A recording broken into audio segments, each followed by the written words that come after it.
తాజా సమాచారం చూస్తున్నాం. విశాఖ జిల్లా జీకే వీధి మండలం కొత్తగూడెంలో ముగ్గురు తెదేపా నాయకులను మావోయిస్టులు అపహరించినట్టు సమాచారం.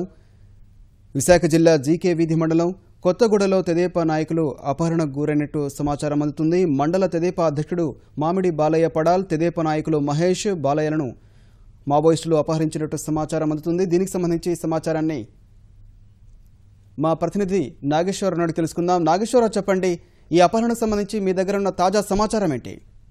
జిలాని నిన్న రాత్రి ఘటన జరిగింది. అయితే సమాచారం ఇప్పుడే బయటకు వచ్చింది.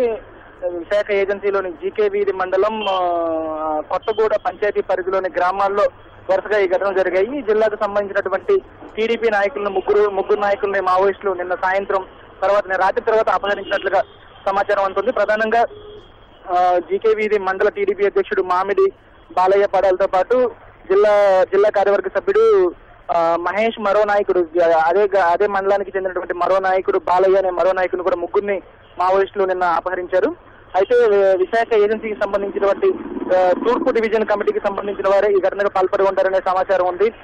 పెద్ద సంఖ్యలో తరలి వచ్చిన మావోయిస్టులు 3 గ్రామాల పరిధిలో, కొత్తగూడ పంచాయతీ పరిధిలో ఉన్నటువంటి 2 గ్రామాల పరిధిలో వీరిద్దరిని అపహరించుకుని వెళ్లారు. బాక్సైట్ తవ్వకాలకు సంబంధించి పెద్ద ఎత్తున ఆందోళన కొనసాగుతూ ఉంది జీకే వీధి మండలంలో. ప్రధానంగా జీకే వీధి మండల పరిధిలో ఉన్నటువంటి జెర్రిల బ్లాక్ లో బాక్సైట్ తవ్వకాలకు ప్రయత్నాలు జరుగుతున్నాయని మావోయిస్టులు గత కొంతకాలంగా ఆరోపిస్తూ వస్తూ ఉన్నారు. దీనికి సంబంధించి ఇటీవల కాలంలో కొన్ని ఆందోళనలు, ప్రదర్శనలు కూడా జరిగాయి. అయితే అంతర్గతంగా ఈ నాయకులు బాక్సైట్ కి సంబంధించి మద్దతిస్తున్నారని, బాక్సైట్ తవ్వకాలకు మద్దతిస్తున్నారని, స్థానికంగా ఉండే యువతను ఈ విధంగా ప్రోత్సహిస్తున్నారని, బాక్సైట్ కు మద్దతిచ్చేలాగా ప్రోత్సహిస్తున్నారని ఆరోపిస్తూ మావోయిస్టులు వీరిని అపహరించుకుపోయినట్లుగా తెలుస్తోంది.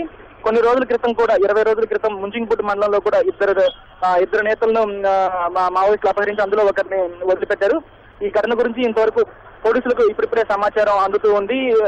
మావోయిస్టులు వీరిని తర్వాత ప్రజాకోర్టులో హాజరుపరుస్తామని చెప్పి ఆ గ్రామాల నుంచి అపహరించిపోయినట్లుగా తెలుస్తుంది. జిల్లాని ధన్యవాదాలు నాగేశ్వరరావు.